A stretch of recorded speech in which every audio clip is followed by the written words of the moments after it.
Bonsoir à tous et merci de suivre DK News Africa, votre chaîne d'information en temps réel. La ville d'Uvira, au sud Kivu, s'est réveillée dans l'horreur après une nuit de violence extrême.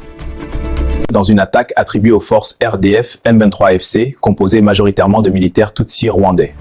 Les témoignages accusent un haut officier FARDC, le général Chiviri, d'avoir livré Uvira aux rebelles pour 2 millions de dollars. Une somme qui aurait été facilitée par l'ancien président Joseph Kabila, selon les Wazalendo. Affirmation qui choque la population, aujourd'hui barricadée dans ses maisons. Un militaire rwandais contacté affirme que la présence de l'armée rwandaise au Congo vise d'abord le pillage massif. Plus de 20 000 véhicules auraient été volés dans les villes de l'Est et convoyés vers Kigali. Le même soldat prévient, Uvira sera pillé et sa population bantoue réduite. Une stratégie déjà connue, remplacer les populations locales pour redessiner la démographie de la région. À Goma, le journaliste congolais Magloire Paluku, ancien sympathisant de l'armée rwandaise, a été assassiné le 10 décembre par les mêmes forces qui les rejoint, confirmant la doctrine révélée de James Kabarebe. Utiliser des Congolais comme façade, puis les éliminer une fois l'objectif atteint. Plusieurs personnalités congolaises seraient désormais sur une liste noire. Parmi elles, Delio Kimbulumpu, Corneille Nangaa et Franck Diongo. Au niveau de Goma, à Goma au nord Kivu, Magloire Paluku, qui était le traître, Magloire Paluku, le traître, a été maîtrisé par son armée.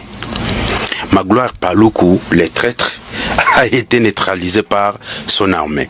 Magloire Paluku, et quand on dit Magloire Paluku c'est un Munande qui s'est rallié aux militaires Tutsis rwandais.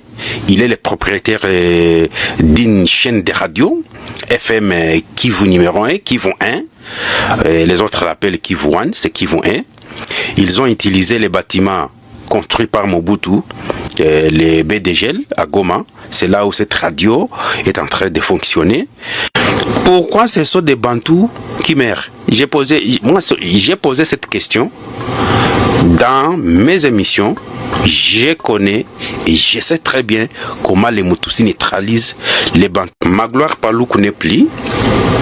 Il a été fauché, matraqué par les militaires Tutsis rwandais. Et sur la liste, il y a beaucoup de personnes qui vont suivre. Les Congolais qui travaillent avec les Tutsis. Nous avons aussi 3 personnes qui se trouvent sur la liste. Ils vont être abattus. Delio Kimbulumpu va être tué. Corneille Nangaa va être tué. Franck Diongo va être tué. Et retenez cette vidéo.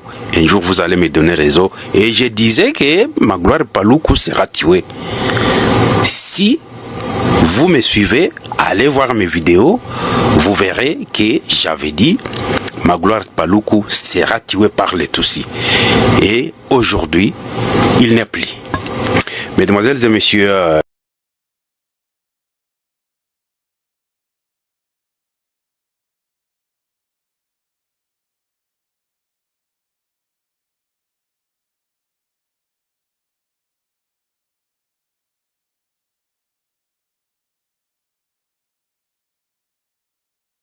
les images circulant sur les réseaux sociaux montrent l'homme accusé d'avoir livré Uvira.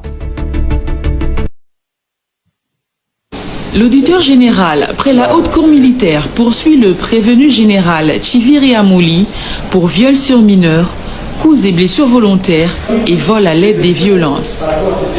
Des faits qui remontent au 12 décembre 2017. La haute cour commence par identifier le prévenu.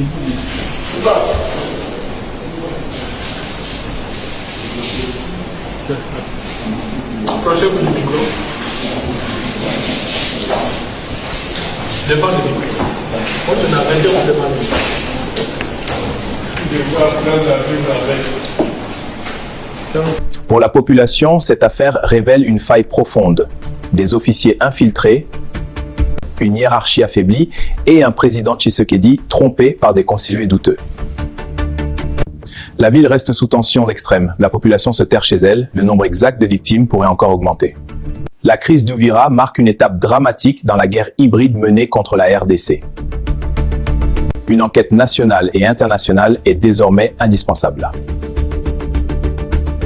Merci à vous, chers téléspectateurs de Dika News Africa, d'être avec nous pour comprendre ce qui se joue dans notre pays.